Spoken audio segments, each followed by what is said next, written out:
Why do we have such a hard time hearing the angels? And how can we begin to discern the voice of our angels? They're connecting with everyone in different ways all the time, trying to get through to you. It's us human beings that are closed off, not the angels. We have lost that spiritual connection. We're so focused on everything human, we have forgotten we are not just human beings, we're spiritual beings as well. Just acknowledge your guardian angel for a start and acknowledge your soul. Even if you're being told, go make yourself a cup of tea, that's your guardian angel trying to teach you to respond.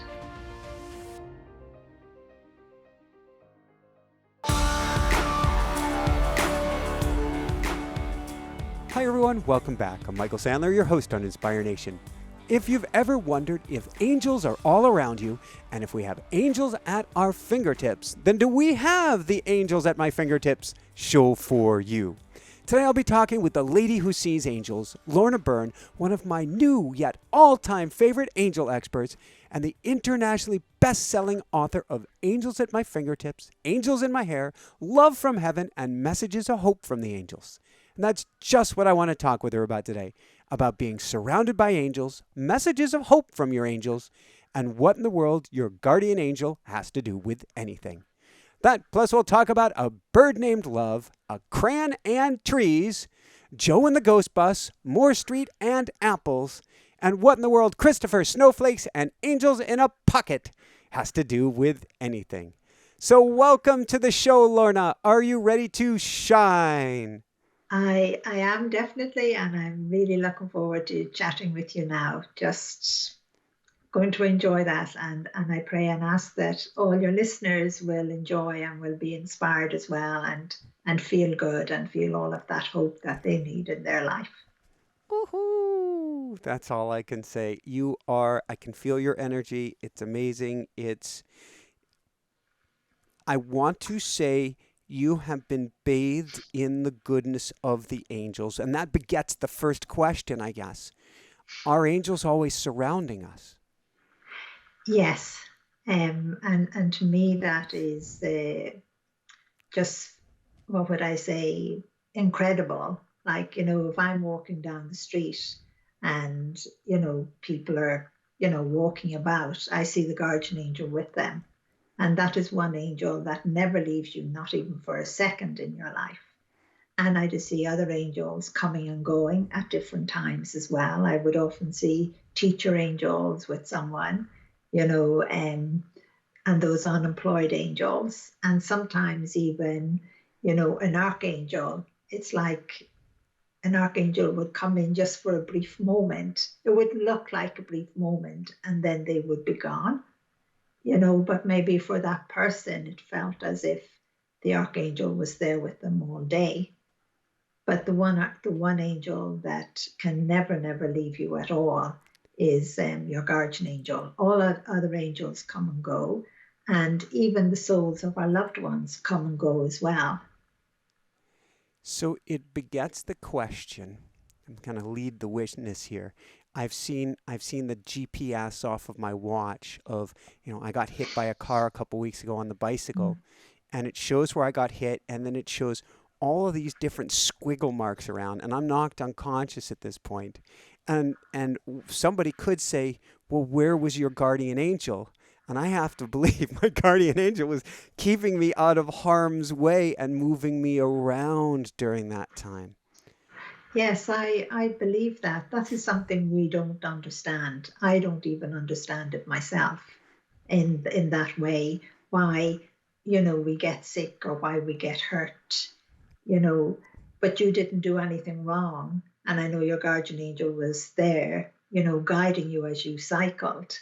And the guardian angel of the other person driving the car was there with them too.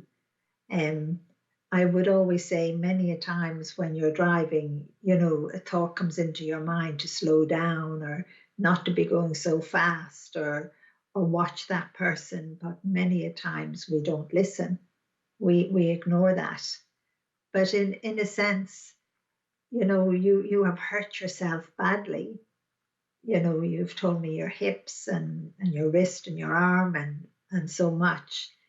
Um, in one sense, we don't know what plan God has, why all that happened. We don't understand, and sometimes there's no reason. And I never go looking.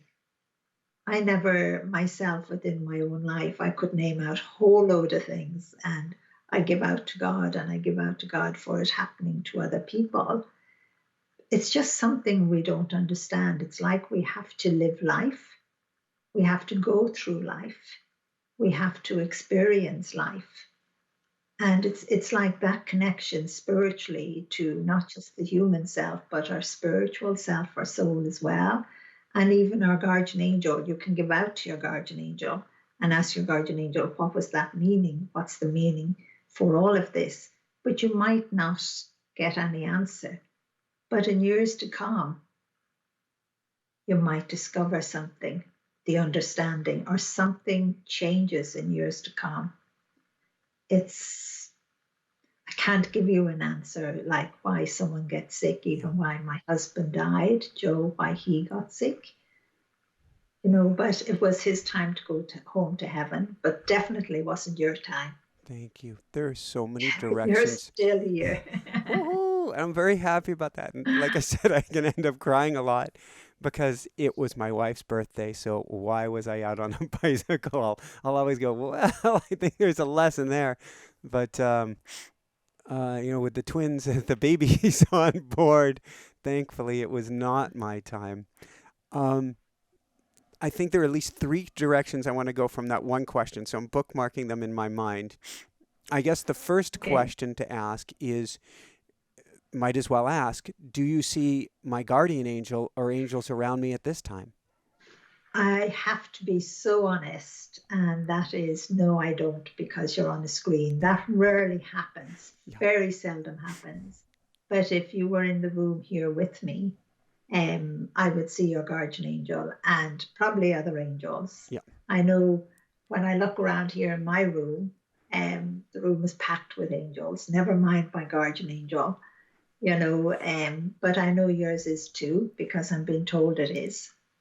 I'm looking. Usually I have at least a feather here. So there's an exercise I do with people where I have everybody get in a circle and start to feel the angels around them. And to me, I get this visual. I don't see angels the way that you do, but I get this Yeah. visualization. I'm looking down from above. There's a circle of people, and there's a layer of angels with their wings around people right behind them.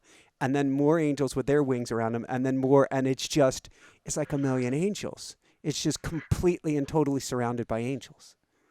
I love your description because you're saying, you'd have people in a circle, you have them in a circle, and that's exactly what the angels would do, but they would do a bit more. That light would be so bright, Yeah. it would be like what would you say, a bubble Yep. over them in that way. Very, very beautiful.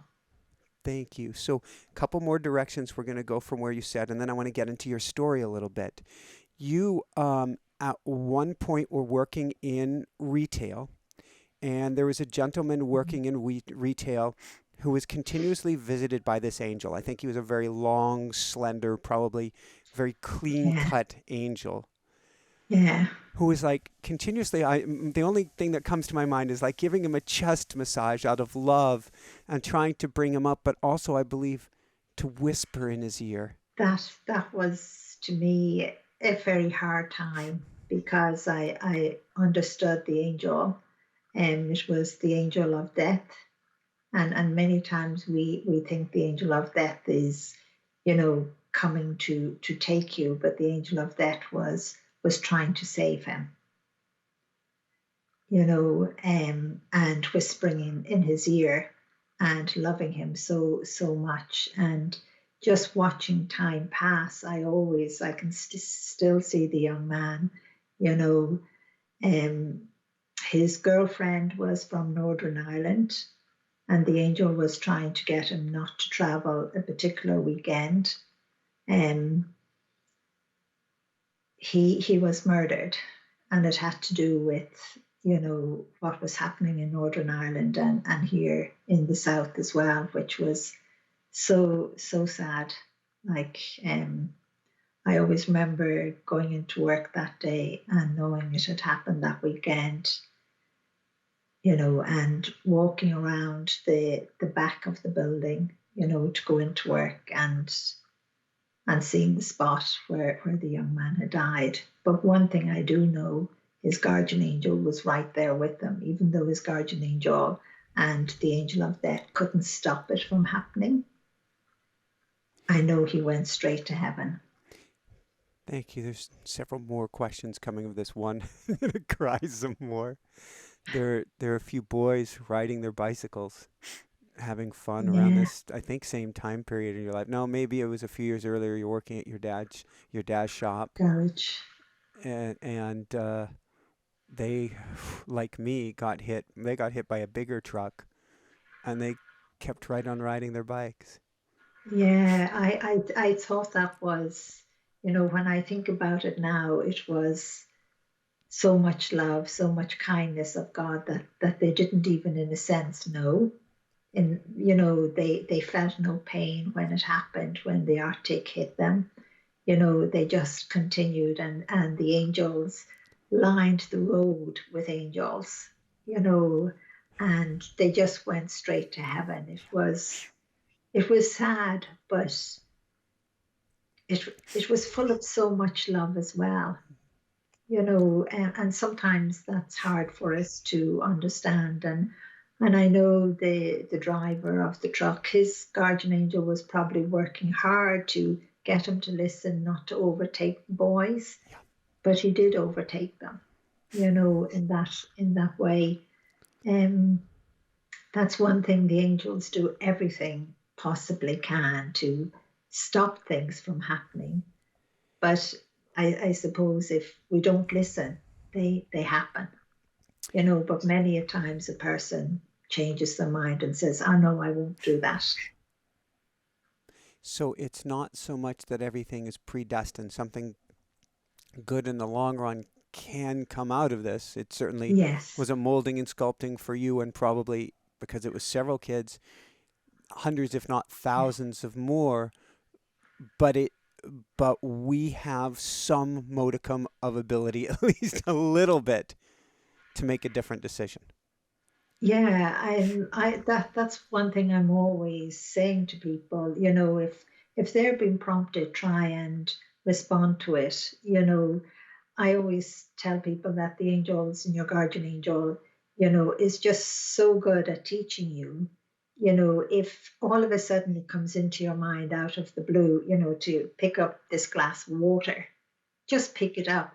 Don't ask, what does it mean? What's in it for me? All those things an adult asks. So it's like, when you're out driving or maybe you're out running, it's like I was once at a TV studio and there was an interview on with another lady, and she was talking about, she was attacked and beaten up. And she said she was out running in the park. And as she ran along, she did get the feeling, she wasn't talking about angels or anything, but she said the thought did come into her mind to go left to take the other path, but she didn't. She wanted to go the way she wanted to go. And by going the way she wanted to go, she got beaten up. But that was her angels telling her, please go the other way to avoid it. I think it's just so important if we listen, even to the little things. So if we go back in your childhood, and rather than ask how early, because it was really early when you started seeing Yeah. angels. In fact, my guess is it was seamless. There's no point at which you weren't seeing angels. But it may be because you were labeled, it may be for some other reason. You listen. And if a guardian angel says stop, you stop. Exactly. I suppose, like, I always say from the moment I opened my eyes, I've seen the angels. I didn't know they were angels, and the time I was playing with my little brother in front of the fire and with bricks my dad had made. And my little brother said to me, he can keep his back to the fire, it won't burn him. But you have to remember I was so small. I was only 2 or 2.5. And it was when we were playing with the blocks and putting one on top of the other, and our hands touched, and sparks went everywhere. And it was just incredible. There was so much love. And it was at that moment that the angels had said that my little brother had died before I was born, and I was to keep it a secret. But they were constantly reminding me to keep it a secret all of my life. And I was considered, that word, retarded, if I'm saying it right, because I'm severely dyslexic. Um, so I kept it a secret. And the So, same with yourself, well, is I it? was able to overcome it once they got me on a typewriter. But I was beaten with a ruler, and I would try to write, and my letters and words would come out backwards. And to this day, I'm scared to sign books. Because once, I think it was like 10 years ago, I signed a book, and Jessica, my wife, looks at it and she goes, "You know, that person's probably going to wish you hadn't signed it because it's so ugly now." And she was meant it with all her Oh, heart, but because I get nervous and I flip everything. I mean, imagine that's in a oh, sense what happened with you. yeah, I'm severely dyslexic. I had a few teachers recently that tried to teach me, Yeah, to manage them, but it doesn't work. So I can sign books, but I can't talk at the same time. yeah. I can't, I have to just focus on. And even when I focus on, I can do it wrong. So the signing of a book is always the same thing Yeah, I write. And I don't write a person's name. yeah. They have to do that themselves. So going back, you had this label and you're told to keep it quiet.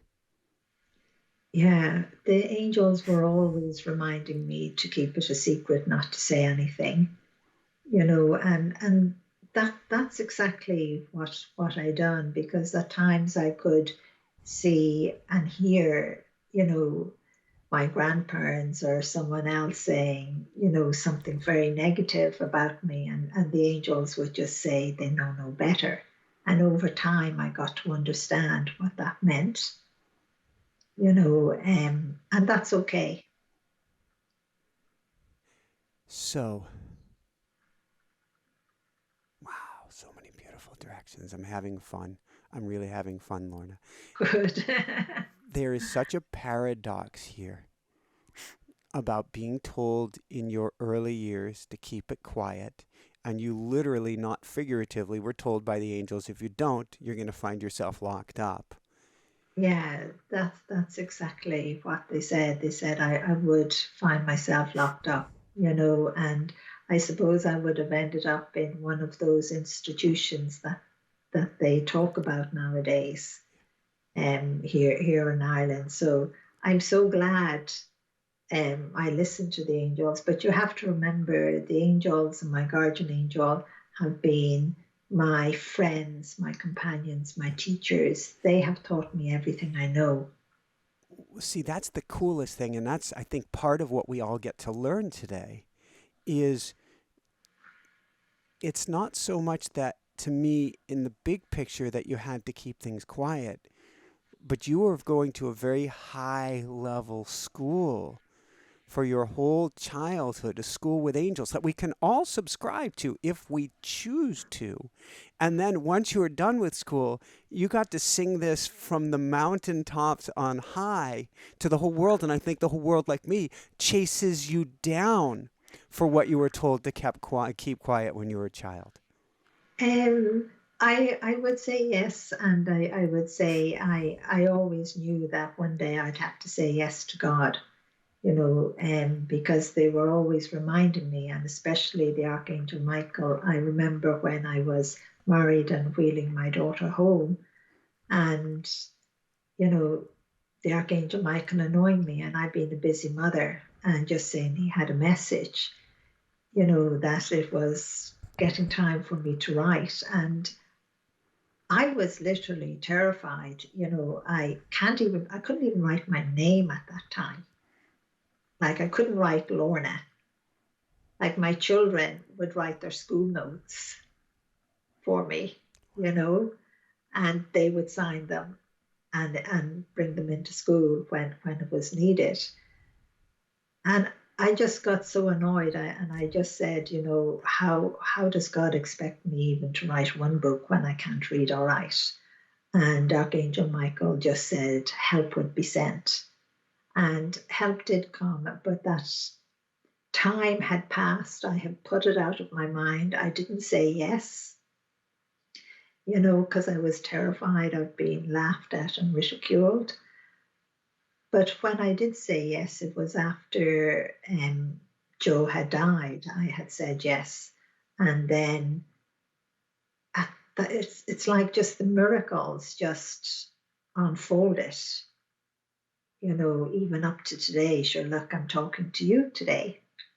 You know, just things happen in that way. And I guess it's to get all the messages out there and help people to grow spiritually, to have more love in their life, and you know, to make this world like, you know, a little glimpse of heaven. What I've been shown can happen. And for all of you, like, you know, when your babies are born, you know, your two beautiful little girls, um, you know, I know every parent does, you know, say mama, dada, and all that, but don't forget and talk about the guardian angel, and don't forget to say, how's your soul today? I think to grow spiritually, for that intertwining, we need to become more conscious of our soul, you know, and I suppose the angels and God just made me so conscious. I don't think of my human body, even though it does get sick and it does all kinds of things, but I don't think of it, I suppose, in the way maybe everyone else does. You know, I just like my soul to step forward in that way. So eventually, as I said, when I said yes, all those miracles unfolded. And I'm still in shock myself because they're still unfolding. You know, I don't know exactly what journey God has me on. I just go down the road, and if He shows me something in front of me and I see it and I say, oh, that's it, I keep heading towards it. But if God says all of a sudden and the angels turn left, I just turn left and forget about what was in front of me and just go left, and let it bring me to wherever I'm to go. So I suppose I have great trust and great faith in that way. I don't have, what would you call, some people to say to me, you know, what's your vision or your destiny? I don't understand those words. Hmm. Or your dream. I don't understand them at all. It's like they're alien to me. Maybe we could use the term, though, pull on your heart, and that is a soul pull. How does that sound? Yeah, that sounds much nicer. Pull on your heart. Well, let's say God is pulling on my heart all the time, and everyone in the world and all of nature and our beautiful planet. I can remember, and then I want to go into how you've navigated this, so we can all learn really some skills. This is life lessons 101, or soul lessons 101 we're covering today. I hadn't even planned on that, but in halfway through my prep, I kept reading, but the guides told me stop it as I was taking more notes. They're like, stop it. The angels are like, you're done. Don't take another note. We've got you. And I'm like, that always makes me nervous, but I go with it. But years ago, I wrote, I'll put that in quotes, the automatic Oh, writing experience, which is a way that you can channel your angels and channel your guides. And when I was first told to write this, I was out on a walk, actually in New Jersey, not too far from here, and the angels told me I was going to write this, and it was somewhere between a no and a heck no. It was, okay. you're not going to, I'm like, you've got the wrong guy, coaching, yes, performance, yes, sports, maybe still a little bit, but you're not going to have me as the angels guy or somebody teaching got the wrong guy. And they didn't let go. And it took me, and I admittedly, I'm a decent writer once I get into it, but this book took 4 or 5 tries to come out and many attempts of, I'm not ready for this, but they would have none of it. I agree there. They don't have anything of it in that sense. They just keep putting it in front of you and giving you the courage to do so. And in a sense, you have to trust. I think that's fantastic, and I pray and hope that your book helps lots of people to to make a stronger connection with their guardian angel and with the angels and even with the souls of their loved ones. But I would always say for anyone, never to abuse what you ask. Always ask for something good or something positive. Never ask for anything negative towards anyone else or nature. I like that, like we said, or the prayer I said at the Yeah, beginning, for our highest yeah, good and the highest good of all, or something even better. yeah. And that's really important. We're all kind of like brothers and sisters. We all have that soul, and we all have a guardian angel, and God has given us a guardian angel. And I think, I don't know why God chose me, so I would often say, God has given you a guardian angel, so don't ignore it when God gives you a gift that you can talk to and get comfort from and guidance from, and protection when you listen as well in every way, and allow your soul to come forward. So one of the futures I was shown is where children walk across the river, just like I saw Angel Elijah doing, with without their feet touching the water. But that's where we have, in a sense, evolved. That intertwining has happened, um, and everyone is happy. It's not like the world today. The world changes, so I know we can do it. I believe in everyone. Thank you. And it gives me a vision of a, I don't even know if I want to call it a children's movie. It's a beautiful one if you haven't seen it, called The Last Mimsy. And Oh, I think I saw that with my daughter or my grandchildren. My grandchildren, yeah, so in there, in a sense, doing just that, yeah. you were chosen. You were you were not just chosen, you were cultivated. You were primed for lifetime after lifetime to be in the unique position to be able to see and not get locked up. I've long time said, people go, okay, you can hear the angels, and I'm like, yeah, I can hear some of that, and they're like, well, why can't you see them? And I'm like, I'm convinced for me in my unique role, at least till this point, it could change. It would take me away from being able to do what I do. It would help me do something new. But you were uniquely suited and structured, if that's the right word. You were cultivated, and I believe in eternity of our soul, you were cultivated into just the right being to be able to handle this gift this lifetime. Well, I love you saying that. But I would say to you, like, if I can see angels Yeah. and souls of loved ones physically, as I see you on the screen now, I know I don't see the angels at, unless you were in the room with me.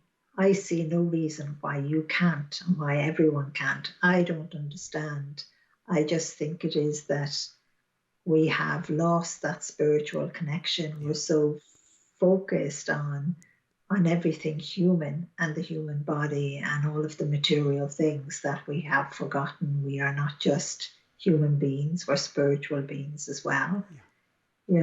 Where in a sense, myself as a child, um, God and the angels just didn't allow me to become the word they taught me, contaminated. Yeah. Um, and I'm glad in one way, and in the other, I was terrified as well. But let's the next generation and even this generation, even your generation, open up more, and let's, let that light shine in the world, the light of your soul that radiates everywhere, and the light of the angels as well, and all your loved ones. You said you lost your beautiful wife miscarried three babies, but they're three souls.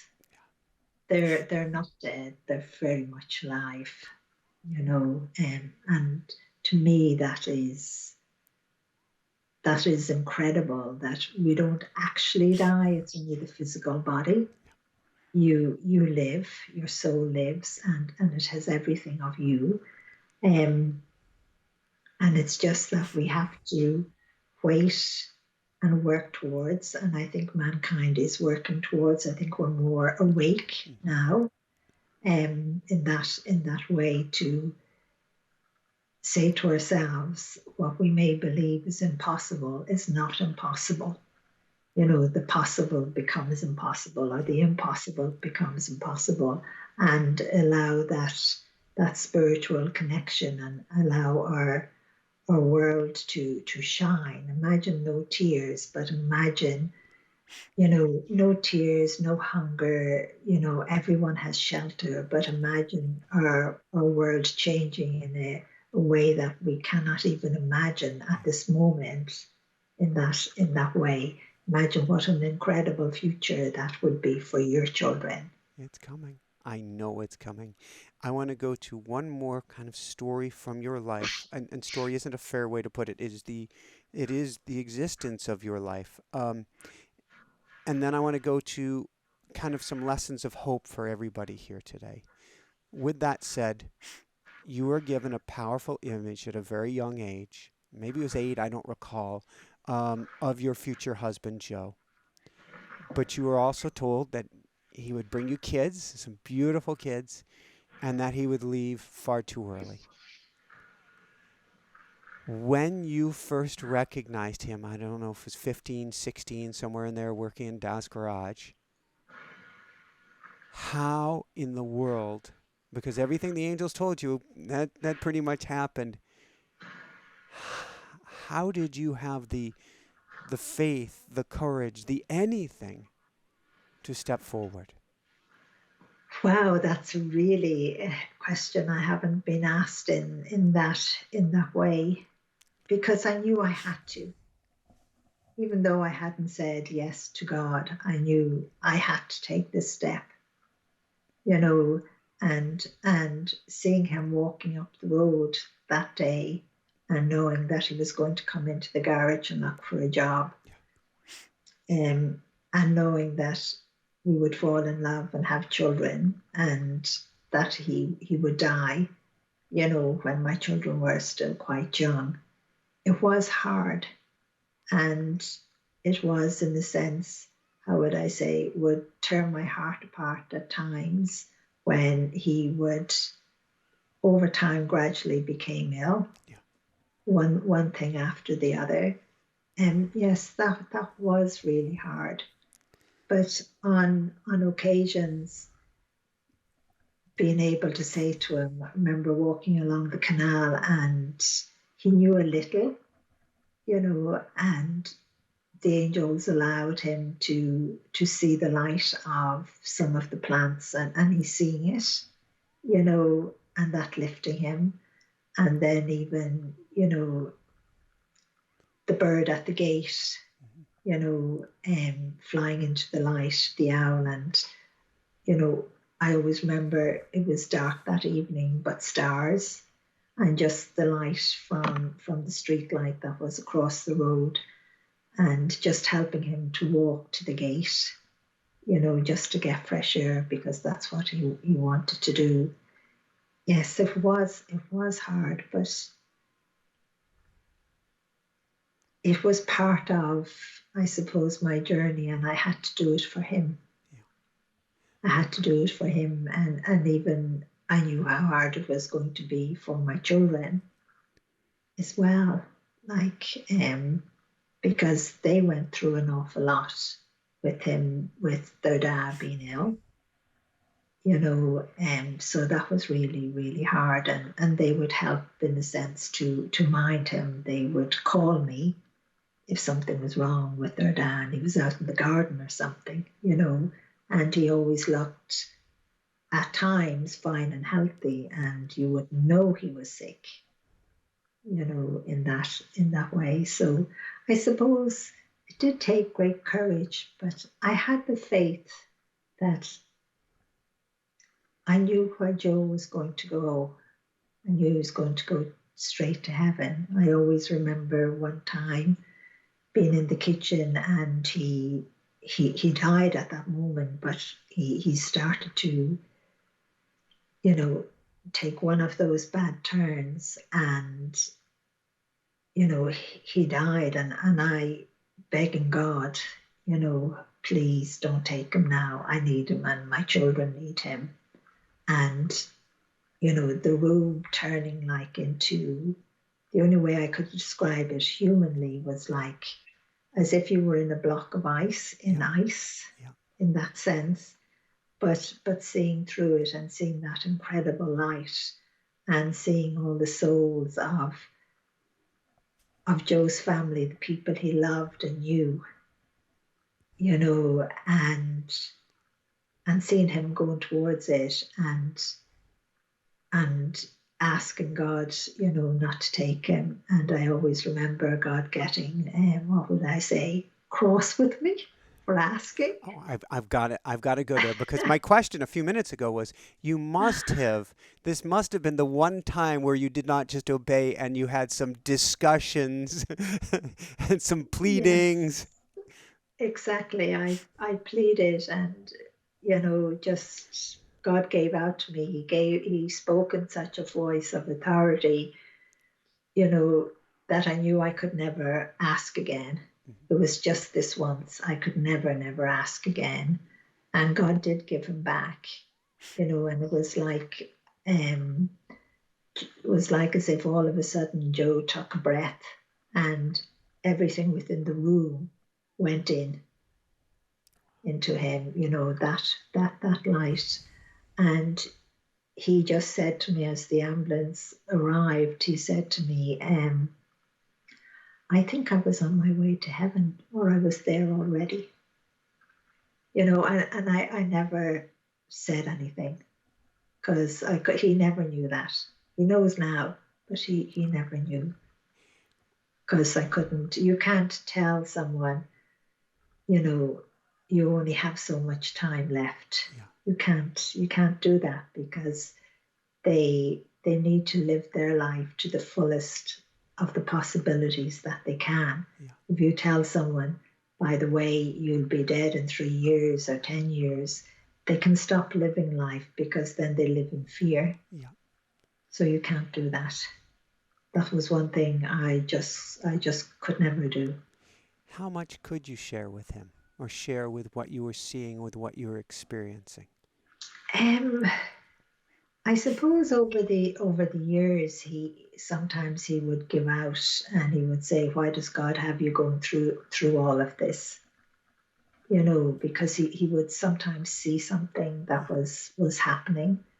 Um, and I suppose, like when I was going out with Joe before we even got married, and in the car telling him, that I see angels, physically, and he looking at me, and and he just saying, only priests and nuns, only, have spiritual experience, see things like that. And I remember getting out of the car and thinking I'd never see him again, but of course I did. Yeah.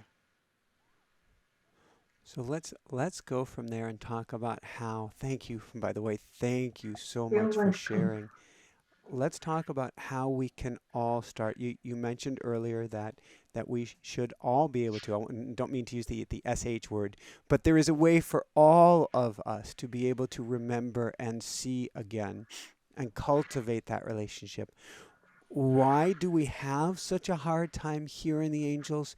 And how can we begin to, I think this may have been a word actually that Archangel Michael may have at least alluded to, discern the voice of our angels. I think it is really, you know, I don't see any reason why you can't see angels and why you can't hear them as clearly as I hear them, as you're hearing my voice now in that way. But I believe you do, but it may be just a bit quieter. And I believe they're connecting with everyone in different ways. They're all the time trying to get through to you. It's us human beings that are closed off, not the angels, not God. It's just our human selves. And I suppose over generations we have been told that, you know, the supernatural, spiritual is wrong, it's bad, it's negative.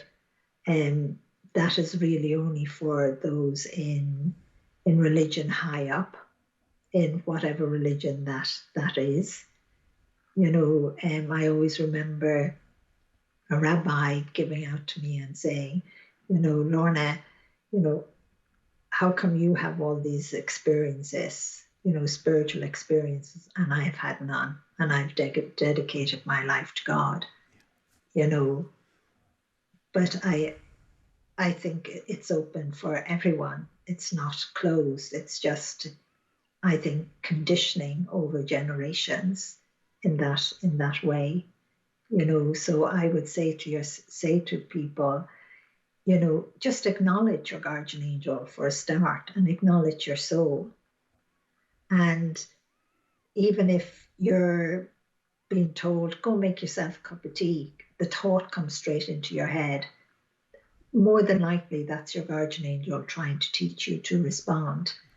Get up and make yourself a cup of tea. I think adults can be very lazy. I hate choosing that word.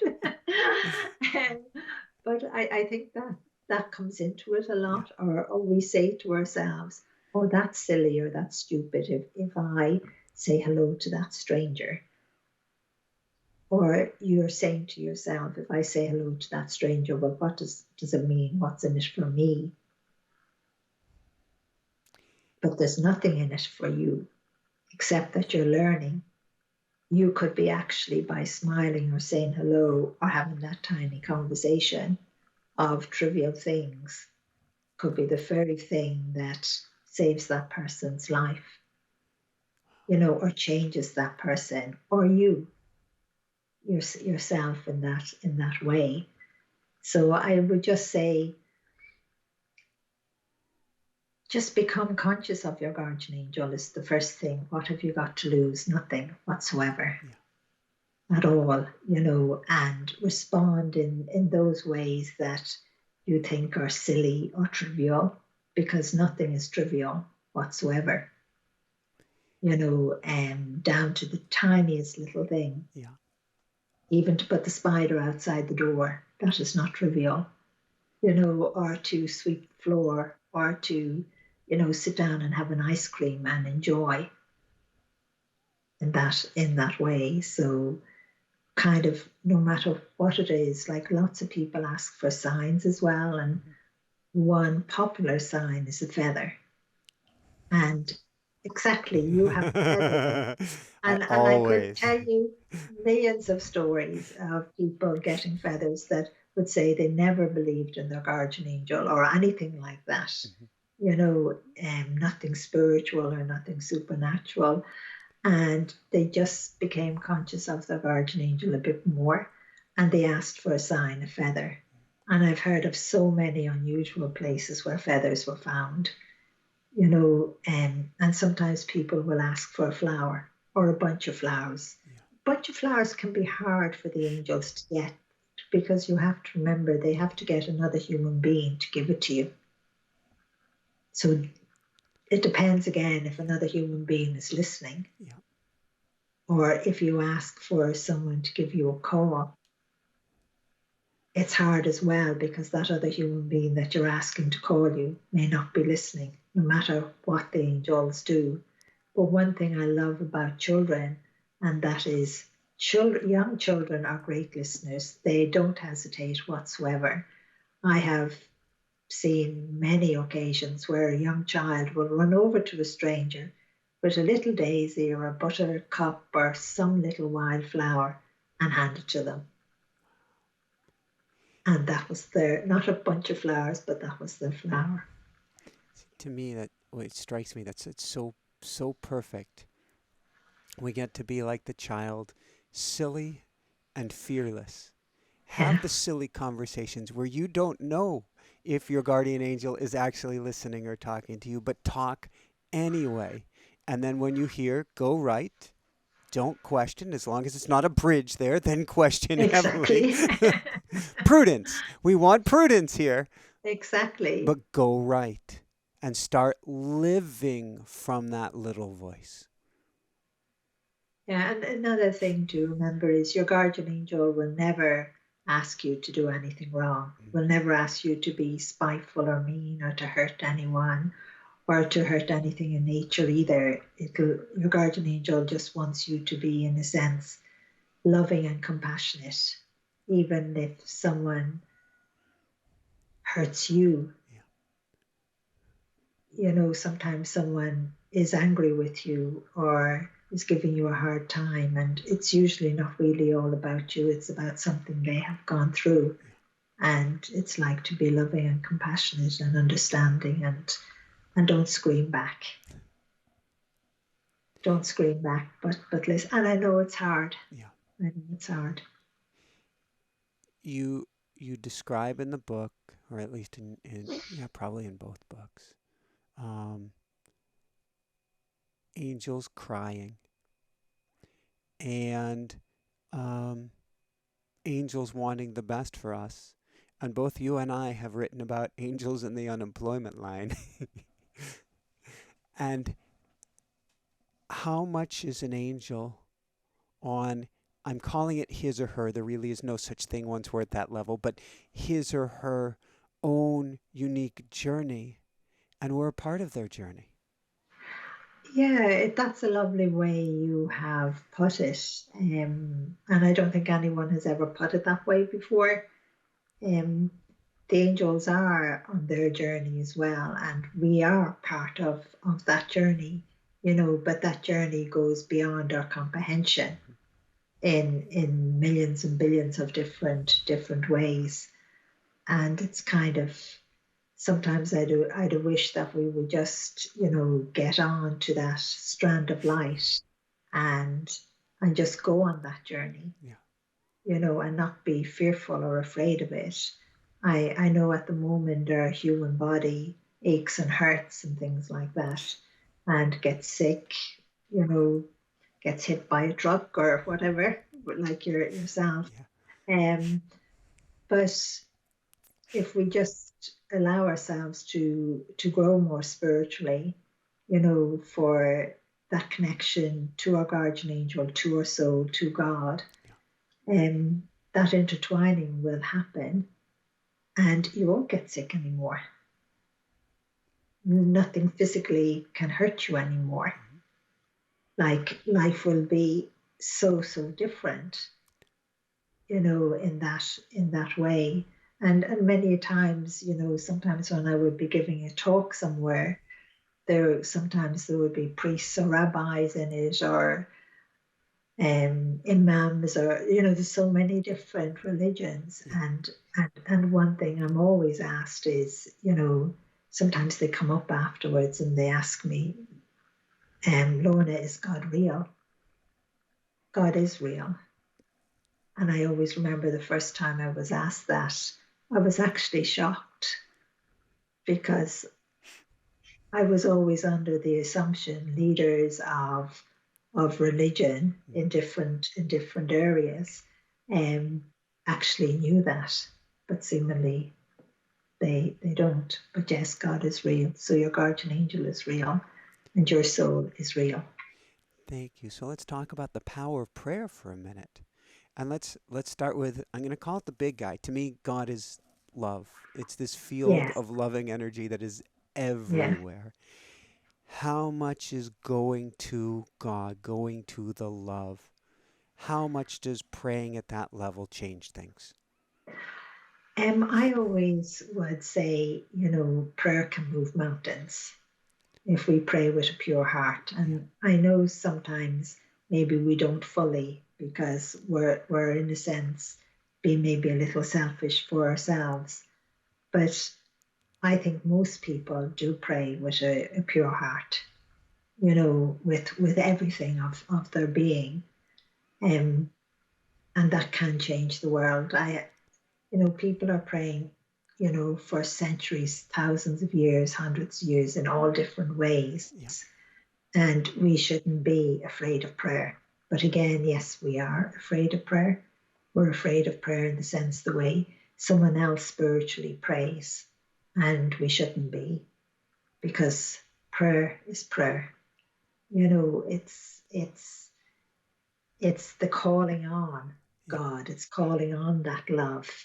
It's calling on it to help us, and it does help us all of the time. But it's just the human part of us sometimes just stop it from going fully. And I know at the moment lots of people are in prayer about this virus that is happening, but we have to, maybe pray a little bit more, maybe ask a little bit more, and play our part as well. But there is many other things happening in the world as well. We have climate change. We have, you know, men, women, and children freezing cold. Like, I don't know what faith you are, but we have Christmas coming up at this time of the year, from the beginning of November right into January, the first week roughly. The gates of heaven are opened a Yeah. little bit more. And those angels carrying those balls of light, I'm sure they have dropped them already on your home. In that way, again, that's to inspire us, to give us hope, to give us love, to help us, to pray.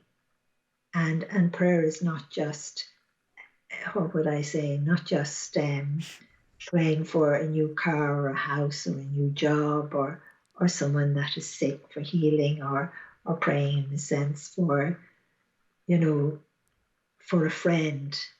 It's it's praying for everything, for that love to actually grow more. And it's for that spiritual part of our soul, for us to allow that love out. Imagine if we did in that way. um there would be no children crying. There would be nobody out there without healthcare, let's say, we'll use that word. Yeah. There would be no little children. I remember seeing when I was in Ethiopia a little boy. um, he was way across the far side of the mountains, but the angels let me see him as if I was very close to him. And I watched him walk along the path, Hmm. the grassy path, and eventually cross. It took him about 20 minutes or 30 minutes to get to where he was to go.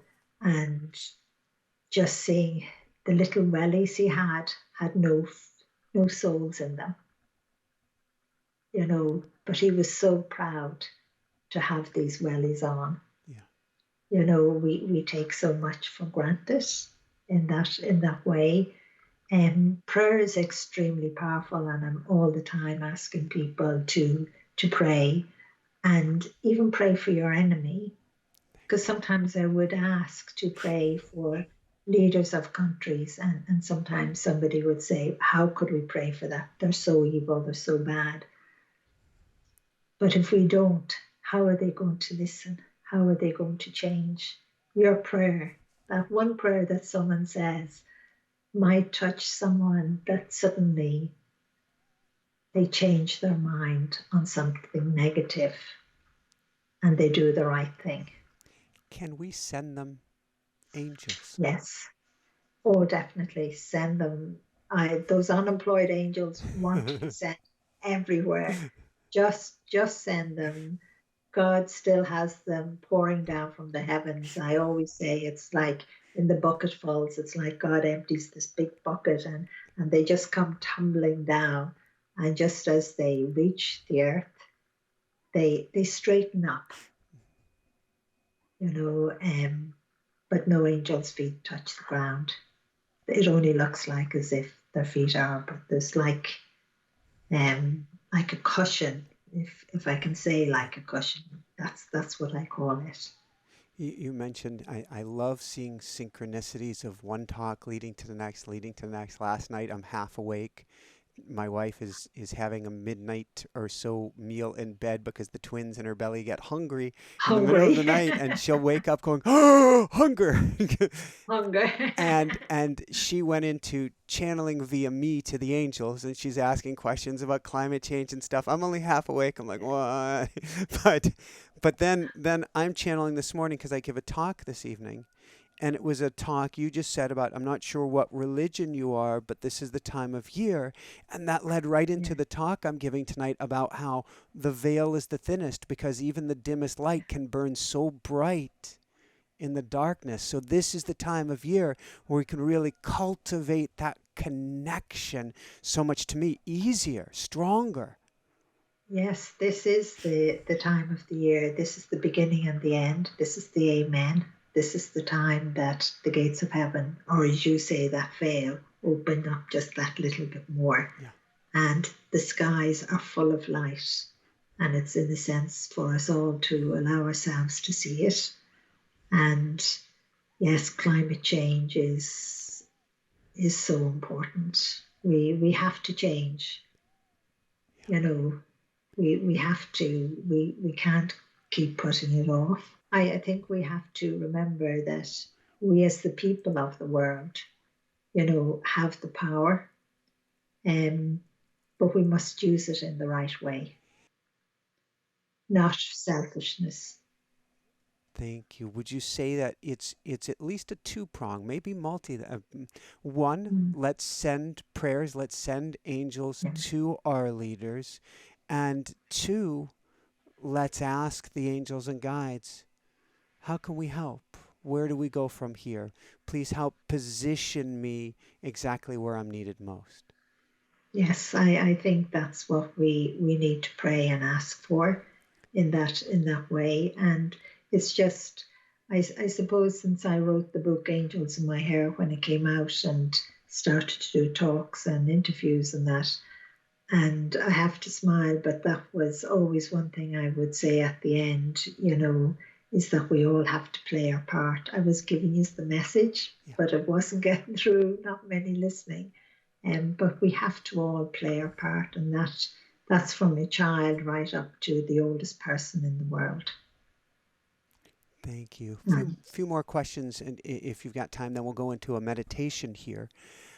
Um, how much can we Okay, I was going to ask, and I hear them whispering, I was going to ask how much can we call on angels to help protect us? And what they instead said was ask how much we can call on angels to help protect those we love.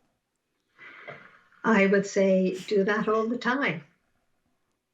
You ask all the time, and I think that's a beautiful question the way you have put it, and the way the angels changed it. How can we protect the ones we love?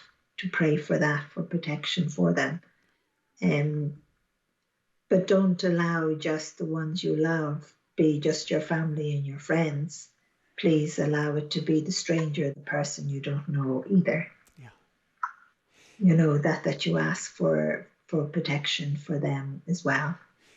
Does it take a remembrance? Thank you. I think that's beyond incredibly important.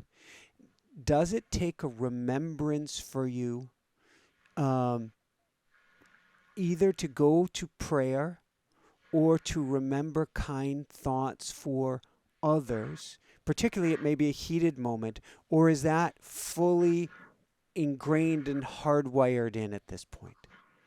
For myself, it's hard. I'm in prayer now.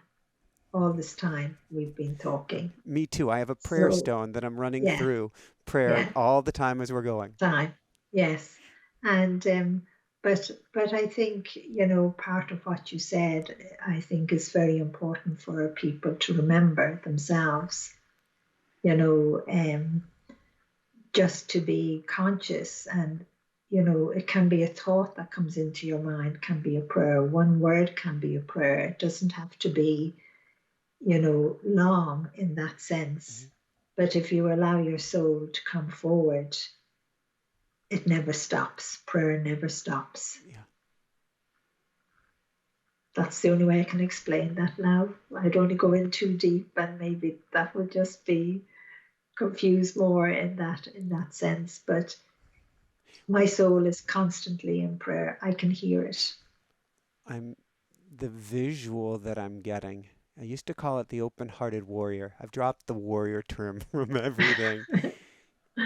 Shields down, this glowing sun that is your soul at your heart, and leaning forward into that, and you're casting your light with prayer on everyone and everything. As an angel here on earth, just you've got your feet on the ground.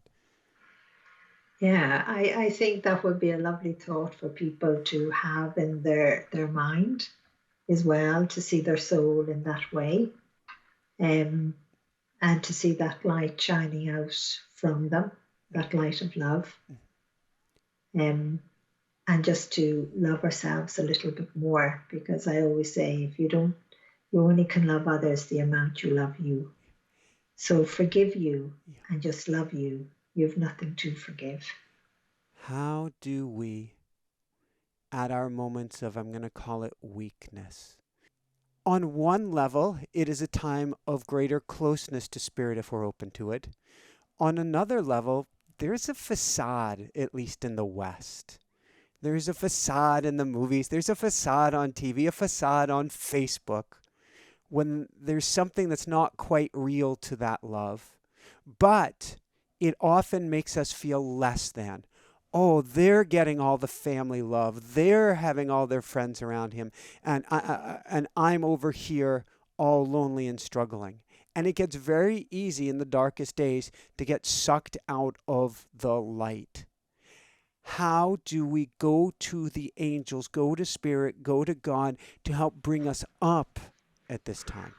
I think for so that happens, a huge amount of people all around the world, that loneliness, especially at this time, because family and friends and people forget they're only thinking of themselves and their own celebrations, and but it's not meant to be that way. We were meant to be celebrating together, Yeah.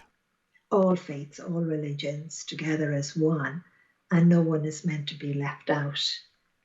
But I would say to anyone that is feeling left out, know that their guardian angel is there and that they aren't alone, and ask for that comfort and love. And then I would ask those that may have, what would you say, forgotten about Mm-hmm. some in their family or some of their friends that maybe they had a row with years ago, reach out and say hello. Don't let, like, we hear of so many tragedies at this time of the year where someone felt so alone, Yeah. and took their life when they're not meant to take their life, because every life is precious. Um, reach out and see what you can do, you know, give with a pure heart and expect nothing in return. Don't ever do anything. That's one thing God and the angels have always taught me. You don't do anything for glory or for your own, whatever you would call it. In that way, you expect nothing. You do it I can't say the word anonymously, Mm-hmm. in that way, whatever way you can do it. And find out about your neighbors. Find out about, is there anyone in your neighborhood?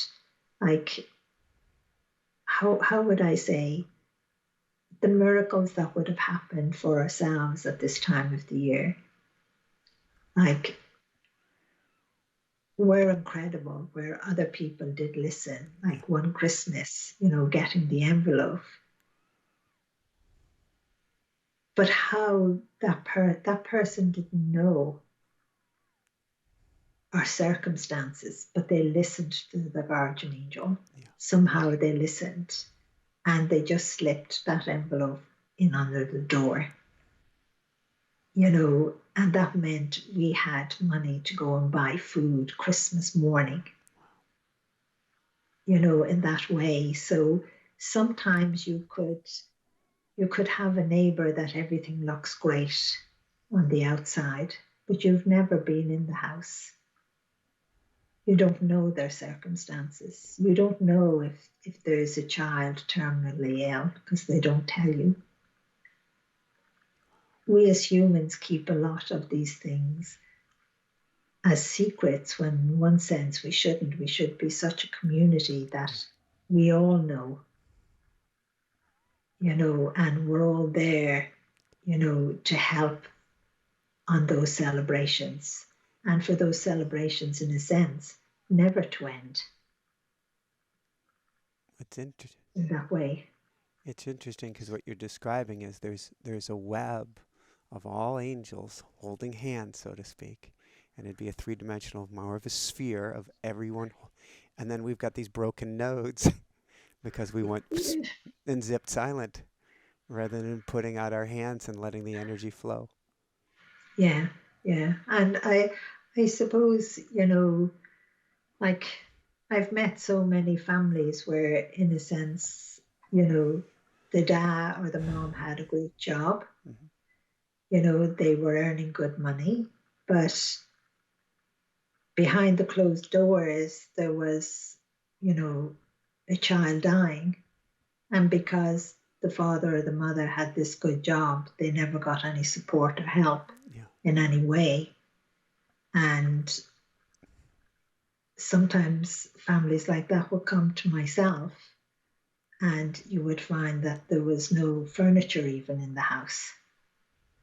They were selling as Yeah. they were going along to try and make life comfortable for their child, or comfortable for the mom or the dad, whoever it was. Um, and that shouldn't be.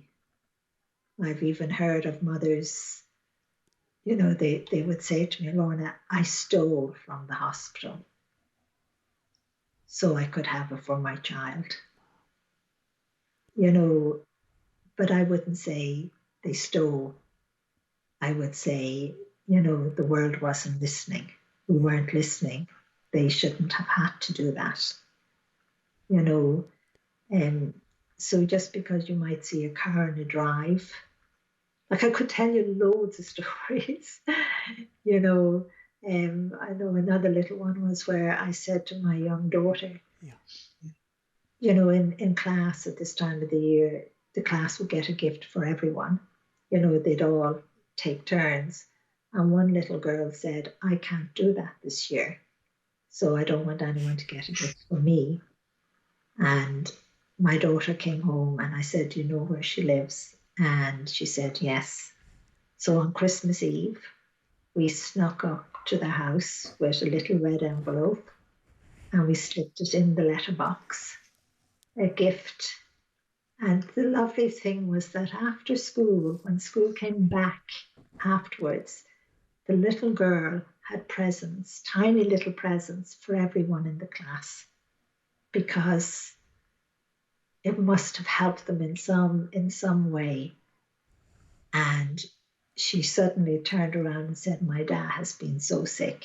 My dad's sick, but yet a teacher or no one thought of asking the question, why does this little girl not, why is she not able to participate in in this class, Yeah.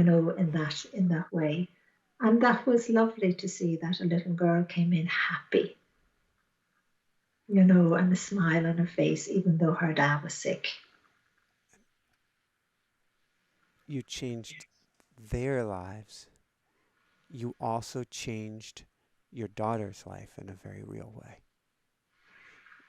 Yeah, I suppose she's my children are very conscious of helping others, Yeah. you know, that it's in a sense like automatic Yeah. in that way. You don't think about it, you just do it because it's the right thing to do.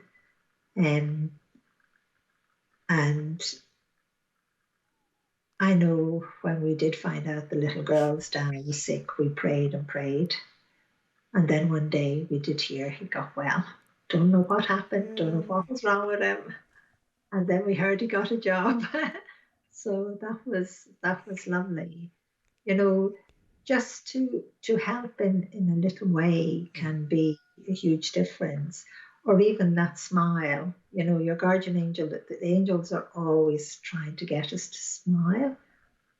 You know, give that smile.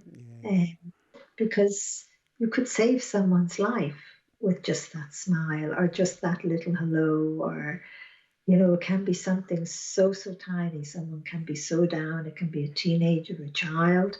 It can be an adult, and they're feeling so down. But because you smiled or said hello, you gave them an uplift because your smile let that light of love out. You know, it's just so important to, I feel, for everyone, just make that connection with Yeah. your guardian angel and with your soul, and not be afraid to give that smile or open that door, or give someone a helping hand. And sometimes someone is afraid, you know, like because people are afraid you want something Yeah. and they have nothing to give. So I would always say, just give and run. No, give and run. Like a hit and run, give and That, run. I that like it. way. Couple last things then. Let's I want to steer everybody to get your work, and then if there's time for a brief meditation. Um, do your kids, and this is a very biased question on my part as to how I want to say we're going to raise the girls. The girls are going to raise us. Let's be honest about it. The girls are going to raise us. How much are your kids able to see and perceive the world at the level you do, or maybe even beyond, because you have not pulled down the shade, so to speak, on them early on? No, I didn't pull down the shade on them. They would have said over the years, Mom, how do you know so much? Yeah. You know, they could never get away with anything. But we didn't tell you. You don't go out. How do you know that? Um, so I suppose today, you know, I never spoke to them about the guardian angel as children because I was to keep it a secret. Nothing came out until Angels in My Hair was published. Yeah. And that was, they were given the manuscript because that's what I had to do. They were all underage, um, for them to read it. And they just turned around and said, "Oh, that answers loads of questions now for us. Now we know in that way." And they are all very spiritually and very conscious themselves. Um, they don't see angels physically, Mhm. but at times they would say they have got glimpses. Yeah. You know, so I suppose we have to wait and see what else is going to happen. I'm just on this journey, and I know my children are on the journey, Yeah. but so is everyone else in the world. So are you. You're a father, well, about to be, um, and your beautiful wife. And just be the best parents you possibly can be, and give them all the knowledge Yeah. you possibly can. You know, all knowledge doesn't come from books either. You know, and that's important to remember, and give them as much love as you possibly can. You know, and help them to enjoy life and to be protective of life, and to understand how precious life is, because it's absolutely wonderful. We are going to send everybody to lornabyrne.com, Lorna, Lorna Byrne, Byrne. We're going to send you to lornabyrne.com. That would be the first place to go. And I know because I have been there, you can also go and find just about all of your books at amazon.com. And I'm sure at your local bookseller, because we want to support the local bookseller, and you can ask them to get in the books as well. But now I'm on your website. And there are also events, and there's a children's foundation, a prayer scroll, and much, much more. So I want to encourage everyone to go over to your website. Well, thank you so much. And I know God and the angels thank you as well. So I ask for lots of blessings for you and the babies to come and your beautiful wife, and lots of incredible miracles and an incredible life journey. Thank you. Last few things. Any last words from the guardian angels that they want or need us to know right now? One thing I'm just being told is for you to believe, for people to believe, know they're there, they're right there with you, and don't doubt, don't doubt. Um, it's kind of like, how would I say, the light of that heart is thumping, is what would you say, pulsating out into the world, and you are part of that, and your soul and your guardian angel, and let's change this world and make it into an incredible world, which I know we can.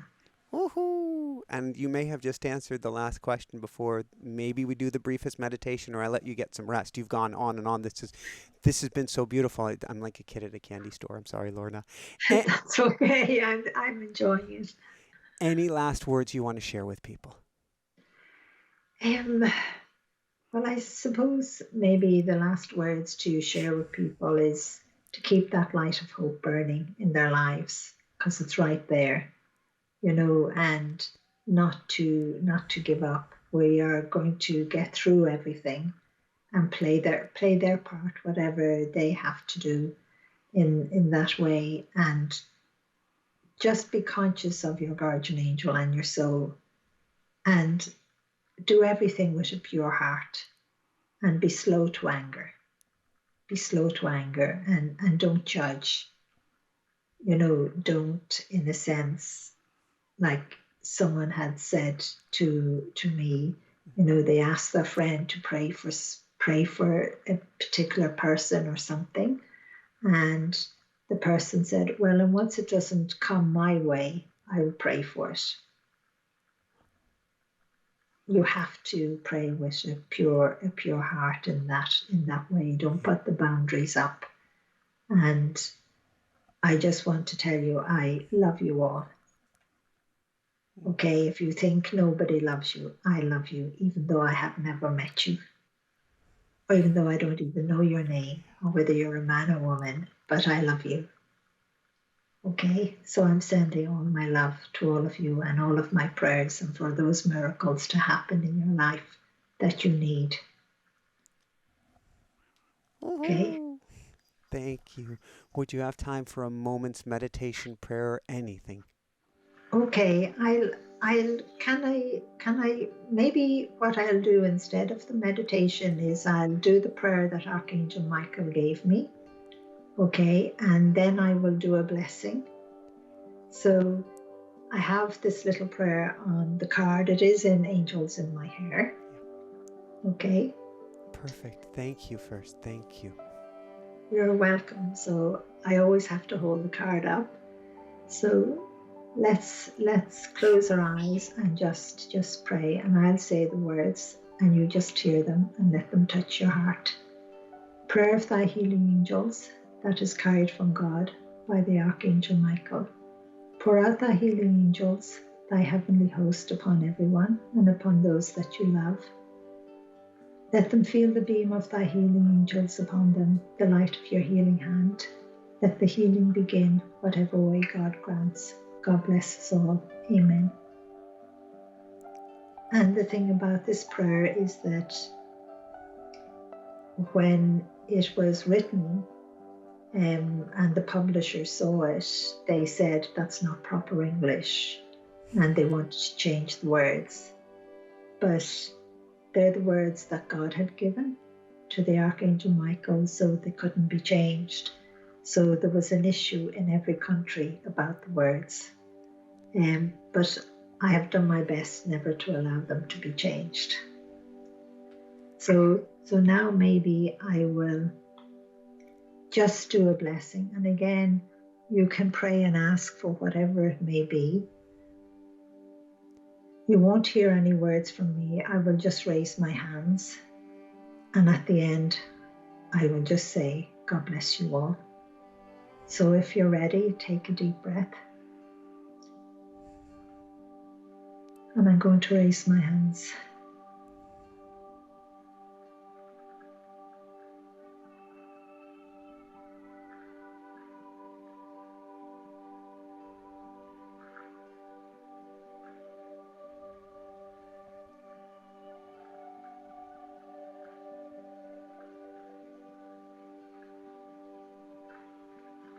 God bless you and love you. God bless you too, Lorna. You're welcome. All my love, all the love in the world. You are wonderful. No, you are. I'm not the special one. You are. Everyone out there is, and I love you all. You are all important. And so I always say it for us to remember that God and the angels taught me everything out of nature. Yeah. And me as well. So, I'm going to crank it back up for the finish here. So for everyone out there, this is Michael Sandler saying, be well, have fun, get angels in your hair, and begin communing with your angels every single moment you can. And above and beyond all else, shine bright. Woohoo! This show with Lorna she's the real deal. I'm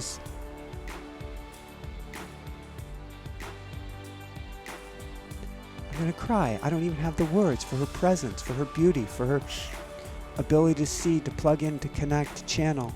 I know we can all do it. She's doing it. I want to encourage you to do it as well. And yes, on that note, get all the automatic writing experience. Connect with the angels on a daily basis. It's inside of you as well. Each and every morning, each and every evening, go to the angels. Go to the angels every single chance that you can. You can find the book, Amazon, all of your local booksellers. Of course, you can get the whole video-based program plus live classes at automaticwriting.com. You can become a mystic, learning how to live on both sides of the veil by joining us from Michael's School of Mystics classes almost every Wednesday eve. You can find out about that in inspirenationuniversity.com. And you can attend our live events, our YouTube live events, every Monday night and bring your questions, ask them live by simply click on that subscribe button to be notified of all upcoming shows plus those live events and the bell icon to be notified specifically when those events come up. We're also on iTunes. We're on Spotify. We're everywhere you can find a podcast, so you can listen to Inspire Nation anytime you want. And if you click that join button down below, you can become a member of our Mystic Circle and get almost daily behind-the-scenes video, tidbits, prayers, meditations, you name it. Lots of good stuff to bring your vibration up high. Love you guys so much. Here's the next amazing show. Click here for the next amazing show. Big thumbs up if you like this, and please share this video, this channel with everyone you know and love, and for those you don't know and love yet. And above and beyond all else, shine bright. Woohoo! Love you guys so much. How does it get any better than this? Love you guys.